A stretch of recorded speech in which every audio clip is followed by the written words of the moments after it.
Welcome to Today in Prophecy Daily News in 15 minutes or less news from the perspective of the Bible. Well, J.K. Rowling says no child is born in the wrong body. You can bet that that's gotten her in a lot of trouble with the politically correct police. Hundreds of terrorists are captured in Gaza. Iran is scrambling to sell oil before Trump takes office. The digital surveillance and control agenda quietly marches forward. Listen, before we look at all of these different news stories that we have, just a reminder, if you are in Southern California, Tuesday evening, that'd be tomorrow, that'd be December 31st, we are having our annual New Year's Eve prophecy update at Calvary Chapel of the Harbor with host Pastor Joe Pettick and Lee Brainerd and myself. We will all be there, all three of us. It's going to be an incredible event. Join us in person if you can. No registration is needed.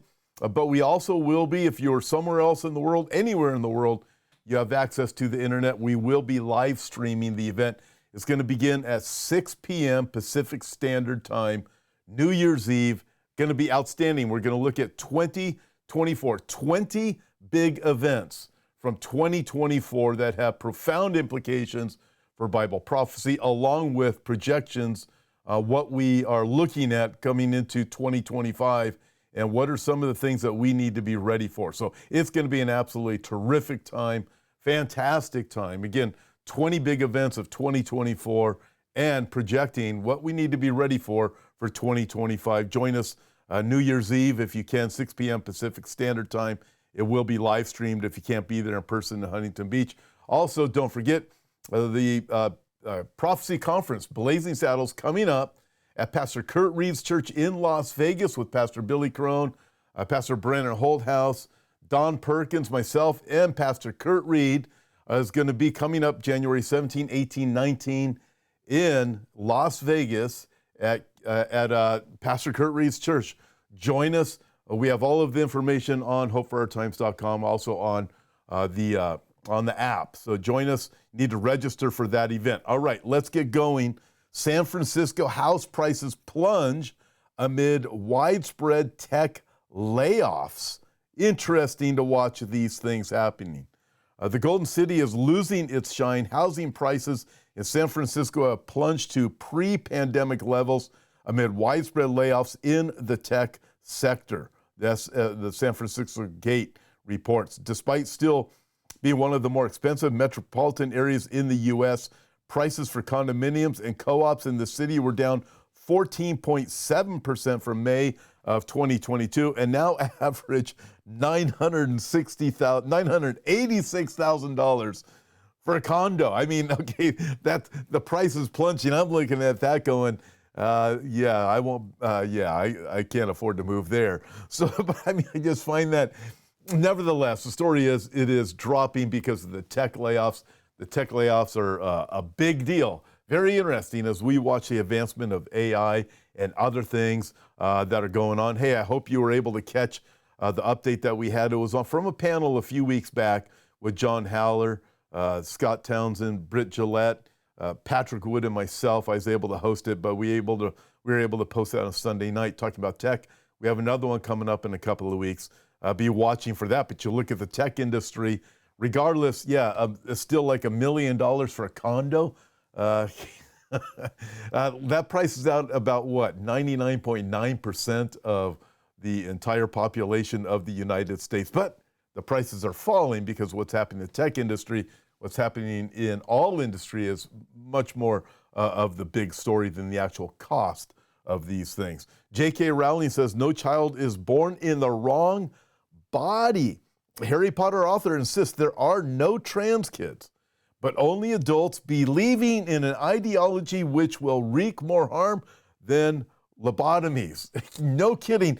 You know what? Someone who is speaking sense that has a voice, this is so great to hear. I had a conversation with somebody several years ago, a gentleman that I went to high school with. He was a man when I went to high school, and I graduated from high school way back in the 70s, so he advanced a lot in age.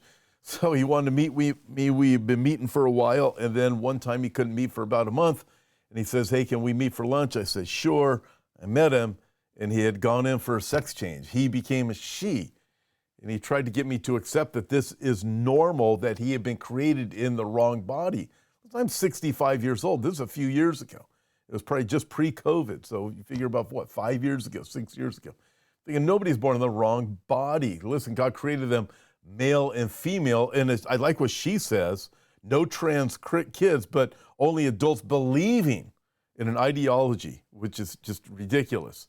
It's called perversion. It's just this insanity. And then they try to project this onto children in schools and not let parents know about these kind of things, as children are just being destroyed by what's going on. But again, God created them male and female. And also we remember this, the Lord Jesus Christ himself said that it'd be better that you don't harm one of these little ones who comes to me. For if you harm one of them, it would be better for you if a millstone were hung around your neck and you were thrown into the bottom of the sea. That doesn't sound good.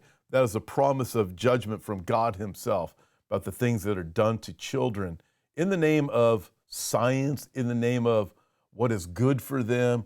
We have come to this place, like Isaiah says in Isaiah chapter 5, where good is evil and evil is good. Moving on from there, Israel National News, Iran is scrambling to sell oil before Trump takes office. The incoming president's threats of an economic assault have made Iran rush to sell its Chinese oil reserve while it still can.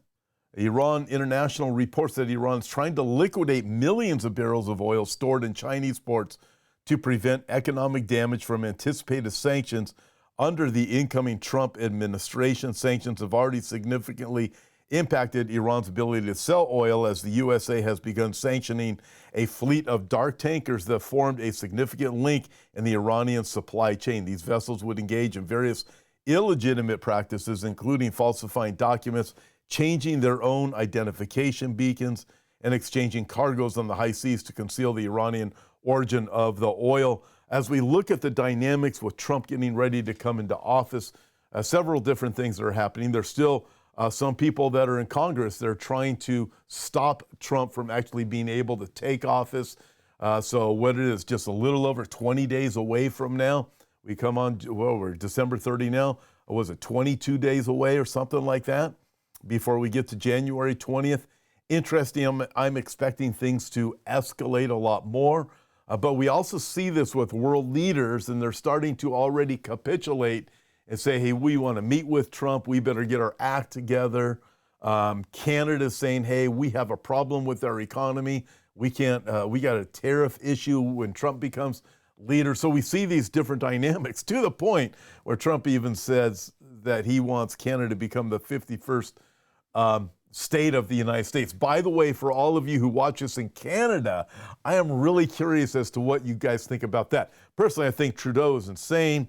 But at the same time, I'm thinking, why would a Canadian want to no longer be a Canadian and considered an American? But I'm curious as to what your thoughts are. I know we have a lot of Canadian friends, so hey, send them in. Let us know what you think about Trump's statement on that. He said a few other things too. Very interesting days that we live in, to say the least. Okay, moving on from there, hundreds of terrorists captured, massive IDF operation ending in Northern Gaza yields impressive results. IDF troops captured over 240 Hamas and Islamic Jihad terrorists in Jabalia while neutralizing terrorist strongholds. The Kamal Adwan hospital, used as a terror base, was cleared of civilians and secured. Fighting continued in Beit Hanoun, from where rockets were fired at Israel. You look at these different dynamics, Israel keeps winning, but we also see where the pressure against the nation of Israel is only increasing. Listen, I would encourage you again, if you can't join us in person for the New Year's Eve prophecy update coming tomorrow, then if you can't join us in person, join us online. It will be live streamed 6 p.m. Pacific Standard Time. Lee Brainerd, Joe Pettick, and myself, we're going to be there. And we're going to be talking about the dynamics. Obviously, Israel's going to be one of the big topics. But again, 20 big events of 2024 that have prophetic implications, along with what we need to be ready for come 2025. Folks, we live in remarkable days. But right now, Israel keeps winning, but we also know that from the Bible that there's a plan coming, some type of peace plan that is coming, that Israel's going to be drawn into, and it's going to be a deceptive peace plan. And by the way, I want to say this before moving on.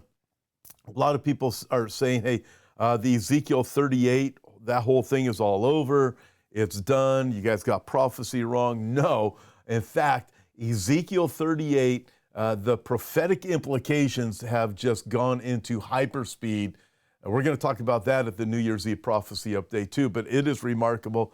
If you're familiar with Ezekiel 38, it's the Russia, Turkey, Iran coalition with, very important, Libya and Sudan. And incredible things are going on right now with Libya and Sudan that almost nobody is talking about. Don Stewart does, but pretty much nobody else is talking about these things. We're going to be talking about them at the New Year's Eve prophecy update, so join us if you can. Folks, hold on. Trump's coming into office. It appears he's going to make it. There's going to be a lot of resistance probably in the next 20 or so days, but coming 2025, we already see certain things with Elon Musk and the dynamics that are going on. We live in incredible days. I'm telling you, you better keep your seatbelt fastened. It is amazing. Well, check this out. Last article from the expose, the digital surveillance and control agenda quietly marches forward. India is pursuing the transformation of public finance using digital IDs and biometrics. Scotland updates its guidance on the use of biometrics in schools. Russia's largest bank is leading the way in a new financial system that uses a biometric payment service. Canada launches a biometric border management tool. Israel extends its wartime emergency biometric measures. In Europe, digital wallets are gaining traction. In the UK, there are warnings of Christmas gifts, smart devices being used for state-sponsored hacking, particularly from China. Meanwhile, in the USA, concerns are being raised about the FDA and DEA deploying artificial intelligence and personal electronic data being compromised.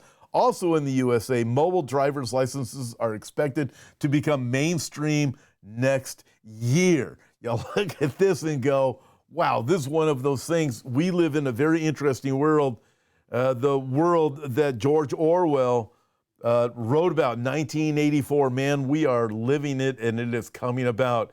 And you look at this with all of the digital surveillance and digital compliance, everything digital control, it is all marching forward behind the curtain. Don't be deceived and think that the globalists and the tech industry are just laying down and now everything's going to be rosy. I promise you, it is not. It's going into hyperspeed. Listen, again, join us for the New Year's Eve prophecy update tomorrow, December 31, 6 p.m. Pacific Standard Time.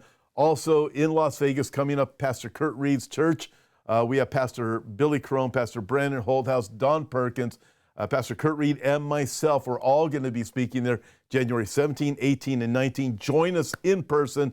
Get to register for that event. It's only 2 weeks away, 2.5 weeks away from now. God bless you guys. Look forward to seeing you at both of these if you can. If not, be sure to join us online.